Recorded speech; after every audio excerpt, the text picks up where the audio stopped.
ఈ ఎన్నికల్లో రిజర్వేషన్లు కీలకం. ప్రతిపక్షాల ఓటు బ్యాంకు కోసం ఎస్టీ, ఎస్సీ, ఓబీసీలకు అన్యాయం చేస్తున్నాయి మోదీ. అందుకే ఈ అంశంపై నేను మాట్లాడుతున్నా. ఎస్టీ, ఎస్సీ, ఓబీసీల కోటాను మైనారిటీలకు ఇవ్వాలని చూస్తున్నారు. ఏఎన్ఐ ఇంటర్వ్యూలో ప్రధాని కమెంట్స్. రేపు కన్యాకుమారికి మోదీ 48 గంటల పాటు ధ్యానం. ప్రధానమంత్రి మోదీ గారి స్టాండు డే 1 నుంచి మాత్రం ఒకటే ఉండే. ఏందనంటే మతతత్వ రిజర్వేషన్లు అనేది రాజ్యాంగ విరుద్ధం. ఇన్ఫ్యాక్ట్ దేశ అత్యున్నత న్యాయస్థానం కూడా మతతత్వ రిజర్వేషన్లు ఉండకూడదు అని చెప్పిండ్రు.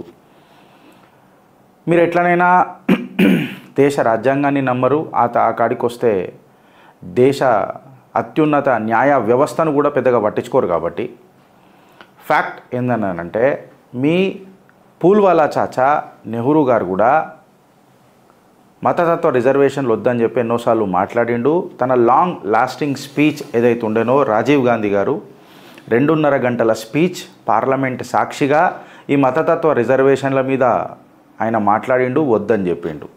అంతేకాదు ఈ రిజర్వేషన్లు అనేవి ఒక థర్డ్, సెకండ్ గ్రేడెడ్ సిటిజన్ లెక్క భారతీయులని ప్రొజెక్ట్ చేస్తాయి. ఇది ఒక స్టిపులేటెడ్ టైం వరకే ఉండాలా, తర్వాత సవరణలు ఇలా ఖచ్చితంగా రావాలా అని చెప్పి కూడా నెహ్రూ గారు మాట్లాడిన సందర్భం చిత్రగుప్త్ కాంగ్రెస్ ఈయన చరిత్రలో ఎన్నోసార్లు చెప్పింది, సాక్ష్యాలు చూపింది. మళ్ళా దాని మీద కాంగ్రెస్ మాట్లాడి అది బట్టగాలిసి మీదేసి భారతీయ జనతా పార్టీ మీద వేయడం అనేది ఇక సిగ్గుచేటు, ఇక వాళ్ళ విఘ్నతకి ఇచ్చిపెట్టాలి మనం అని చెప్పి నేను భావిస్తున్నా. పోయినసారి కేదార్నాథ్ గుహలల్లా మనకు దేశ ప్రధాని నరేంద్ర దామోదర్ దాస్ మోదీ గారు కనిపించారు ధ్యానం చేస్తూ. ఈరోజు స్వామి వివేకానంద గారు తిరిగిన ఆ మహనీయుడు తిరిగిన ఆ స్థలంలో ధ్యానానికి దేశ ప్రధాని కుసోనికే సంకల్పించిండు. This is the latest news from జడ్జీలు, లాయర్లు, జర్నలిస్టు ఎవరిని వదలలేదు. బీఆర్ఎస్ వ్యతిరేకుల టార్గెట్గా ఫోన్ ట్యాపింగ్. 300 మందికి పైగా ఫోన్లు ట్యాప్ చేసిన తిరుపతన్న టీం లిస్టుల్లో పొంగులేటి, వివేక్, రాజగోపాల్ రెడ్డి, వెంకట్రామిరెడ్డి, కొండల్ రెడ్డి. ఎన్నికల టైంలో వాట్సాప్ గ్రూపులు ఏర్పాటు చేసి ప్రత్యర్థుల డబ్బు పట్టివేత. యశోద ప్రతిమ హాస్పిటల్స్ నుంచి బీఆర్ఎస్ నేతలకు భారీగా డబ్బు పంపిణీ. టాస్క్ ఫోర్స్ ఒత్తిడితో బీఆర్ఎస్ కోసము 13 కోట్ల ఎలక్ట్రాల్ బాండ్లు కొనుగోలు చేసిన సంధ్యా కన్వెన్షన్ ఎండి శ్రీధర్ రావు. భుజంగరావు తిరుపతన్న స్టేట్మెంట్స్లో వెలుగులోకి సంచలన విషయాలు. ఇక దీని మీద నేను ఏం మాట్లాడాలో మీరే చెప్పుర్రి ఫ్రెండ్స్. ఇప్పుడు నేను ఏమన్నా మాట్లాడితే నువ్వు on mouth piece, in mouth piece అని అంటారు. ఇప్పుడు నేను దీనికి విమర్శ చేయాలన్నా వద్దా నేను మిమ్మల్ని అడుగుతున్నా. లాయర్లను ఇడిచిపెట్టలే, జడ్జిలను ఇడిచిపెట్టలే, ప్రతిపక్ష నాయకులను ఇడిచిపెట్టలే, ముఖ్యమంత్రి తమ్ముడు కొండలరెడ్డిని ఇడిచిపెట్టలే,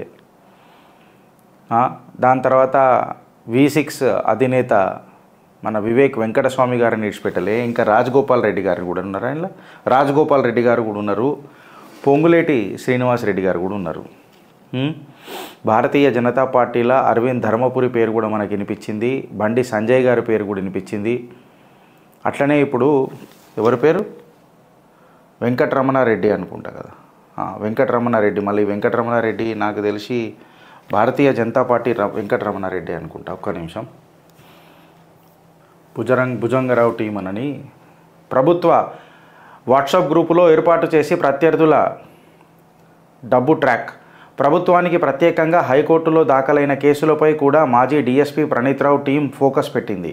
కేసులను విచారిస్తున్న జడ్జుల సంబంధిత న్యాయవాదులు ఫోన్లు కూడా ట్యాపింగ్ చేశారు. వ్యక్తిగత వివరాలు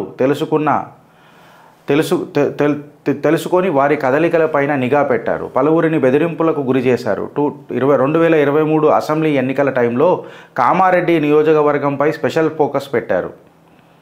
కేఎంఆర్ పేరుతో స్పెషల్ వాట్సాప్ గ్రూప్ ఏర్పాటు చేశారు. 300 మంది పైగా ఫోన్లు తిరుపతన్న టీం ఫోన్స్ ట్యాప్ చేసింది. కాంగ్రెస్ నేతల పొంగులేటి శ్రీనివాస్ రెడ్డి, కోమటిరెడ్డి, రాజగోపాల్ రెడ్డి, బీజేపీ నేత వెంకట్రామరెడ్డి, రేవంత్ రెడ్డి సోదరుడు కొండలరెడ్డిపై నిఘా పెట్టారు. వీళ్ళు ఇట్లా ఎలక్షన్ గెలిచి ప్రజా స్పందనతో గెలిచినామనంటే ఎట్లా కేటీఆర్? నేను ఇలా కేసీఆర్ గారిని అడుగుతున్నా. ఉద్యమం చేసి తెచ్చుకున్న తెలంగాణ అని చెప్తావు కదా, ఉద్యమం చేసి ప్రజలల్లో గెలిచేది ఉండే కదా. ఈ ఉత్సాహం ఎందుకు అని అంటున్నా, ఫోన్ ట్యాపింగ్ ఉత్సాహం ఎందుకు అని అంటున్నా. ఇక్కడికి ఆగిపోయింది ఆ ఫ్రెండ్స్ అంటే ఇక్కడికి ఆగలే. చూడుండ్రి, కేటీఆర్ను విమర్శించిన వాళ్ళ ఫోన్లు ట్యాప్, రాష్ట్రంలో సంచలనం సృష్టించిన పేపర్ లీకేజ్ ఘటనపై అప్పటి మంత్రి కేటీఆర్ను విమర్శించిన వాళ్ళపైన భుజంగరావు ప్రణీత్రావు టీం నిఘా పెట్టింది. వాళ్ళ ఫోన్లు ట్యాప్ చేసింది. ప్రభుత్వంపై ఒత్తిడి తెచ్చే విధంగా వ్యవహరించిన ప్రతిపక్ష నేతలు, విద్యార్థి సంఘాలు, లీడర్లను కట్టడి చేసేందుకు ప్రయత్నించారు. ఎప్పటికప్పుడు వారి కదలికలను గుర్తించారు. ఈ క్రమంలో బీఆర్ఎస్లోని అనుమానిత నేతలు, ఇతర పార్టీల నేతలపై భుజంగరావు తిరుపతన్న టీం నిఘా పెట్టింది. ముఖ్య నాయకులు, అనుచరులు, బంధువులు, స్నేహితులు వివరాలతో లిస్ట్ తయారు చేశారు. ప్రత్యర్థుల బలహీనతలను గుర్తించేవారు. టార్గెట్లో ఉన్నవారికి ఆర్థిక సహకారం అందించే వ్యక్తుల వివరాలను సేకరించేవారు. వాళ్ళ ఫోన్ నంబర్లు ప్రణీత్రావుకు అందించేవారు. స్పెషల్ ఆపరేషన్ టీం ఆధ్వర్యంలో ఫోన్ ట్యాపింగ్ చేసేవారు. ఇందుకోసం అడ్వాన్స్డ్ టెక్నాలజీ టూల్స్ని వినియోగించారు. జీహెచ్ఎంసీ ఎన్నికలు, మునుగోడు, హుజురాబాద్, దుబ్బాక ఉప ఎన్నికల సమయంలోనూ స్పెషల్ ఆపరేషన్స్ నిర్వహించారు. ఇంత ఘోరాతి ఘోరంగా చేసి కేవలం ఇప్పుడు అధికార పక్షం అన్నాక విమర్శలు ఉన్నాయా? ఖచ్చితంగా ఉంటాయి. మీరు వెనకటికి చేయలేదా కాంగ్రెస్ ప్రభుత్వాన్ని? వాళ్ళు అట్లనే చేసిరా మీ ఫోన్ ట్యాపింగ్లు? ఫోన్ ట్యాపింగ్లు చేసినుంటే కేసీఆర్ ఉద్యమం చేస్తుండేనా? నేను ఒక మాట అడుగుతున్నా. నేను ఇలా కాంగ్రెస్కి వత్తాసు పలుకుతలేను. నేను జస్ట్ సినారియో మాట్లాడుతున్నా, ప్రాక్టికల్ సినారియో మాట్లాడుతున్నా. ఇఫ్ ఎట్ ఆల్ కాంగ్రెస్ ఆనాడు ఉద్యమం చేసేటప్పుడు ఫోన్ ట్యాపింగ్ చేసి కేసీఆర్ని బ్యాక్ఫుట్లో పెట్టినుంటే ఇవాళ సావు నోట్లకు పోయి తలకాయ పెట్టి నేను తెచ్చినానంటాడు కదా ఈ పీకుడు మొగుడు. నిజంగానే మళ్ళీ చేస్తుండేనా? తెలంగాణ సాధ్యం అవుతుండేనా? అధికార పక్షంలో ఉన్నకు ఖచ్చితంగా విమర్శ ఉంటుంది. విమర్శ ఉంటేనే అధికార పక్షం బలంగా అవుతుంది. ఇక అది వేరే విషయం. ఇప్పుడు మనం కేంద్ర పాలిటిక్స్లో తీసుకుంటే, సెంట్రల్ పాలిటిక్స్లో తీసుకుంటే అపోజిషన్కి ఎన్నిసార్లు ఛాన్స్ వచ్చినా వాళ్ళు నిలబెట్టలేకపోతున్నారు. ఎందుకనంటే వాళ్ళు చేంజ్ కోసం అబ్సల్యూట్ అయిపోయినారు. రాహుల్ గాంధీ తప్ప వాళ్ళకు వేరే ఆప్షన్ కనబడతలేదు. మళ్ళీ అది ఎందుకు అట్లా కాంగ్రెస్ అట్లా ఉన్నదని అన్నది వాళ్ళు విశ్లేషించుకోవాలి. ఒక క్యాండిడేట్ ప్రతిసారి ఫెయిల్ అవుతున్న కొద్దీ మళ్ళీ అదే క్యాండిడేట్ని రీలాంచ్ చేసి వీళ్ళు లాస్ అవ్వడు కంటే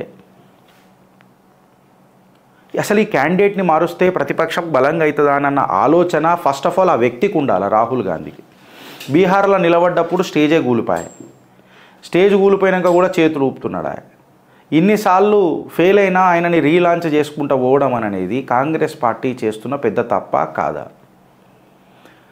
మీకు రాజకీయ అనుభవం లేదని నేను ఎప్పుడు చెప్పా, దేశంతో అనుబంధం లేదని చెప్పి కూడా నేను ఎప్పుడు చెప్పా. ఈ దేశంలో ఉంటూనే మీరు దేశాన్ని విడగొట్టిరు, అది వేరే విషయం పక్కకు పెడితే. రాజకీయాలలో మీ అనుభవం గుణాత్మకం అని అంట. మొత్తం ఏడికాడికి అడ్డమైన రాజకీయాలు చేయమంటే మాత్రం ఖచ్చితంగా మంచిగా చేస్తుంది కాంగ్రెస్ పార్టీ, నేను చెయ్యదని అంటలేను. అట్లీస్ట్ సెంట్రల్ పాలిటిక్స్లా గట్టిగా చక్రం దింపే సత్తా కాంగ్రెస్కి ఇప్పటికి ఉన్నది. ప్రశాంత్ కిషోర్ కూడా ఎన్నోసార్లు ఒక మాట మాట్లాడిండు. ఏందనంటే కాంగ్రెస్ లేని కూటమి అసలు నిలబడదు దేశంలా అని చెప్పి ఎన్నడో మాట చెప్పిండు. కాకపోతే కాంగ్రెస్ రాహుల్ గాంధీ వల్ల నిలబడుతుందా అని ఆలోచించాలి. So now coming to the topic of the phone tapping విషయంలో వస్తే, ఇంత ఘోరాతి ఘోరంగా మీరు ఎలక్షన్లు గెలిచి 2018లోనే ఈ టీంలు ఫామ్ చేసి స్పెషల్ ఆపరేషన్ టీం ఒకటి స్టార్ట్ చేసి దానికి ఒక వాట్సాప్ గ్రూప్ తయారు చేసి కేఎంఆర్ అని పెట్టి, ఇట్ ఈస్ సో అబ్సర్డ్. మనము కేటీఆర్ ఎవరైతే విమర్శిస్తారో వాళ్ళని నిఘాలకు తీసుకొని ట్విట్టర్లలో వాళ్ళని అకౌంట్లు బ్లాక్ చేసి మీరు ఏం సాధించారని చెప్పి నేను అడుగుతున్నాను.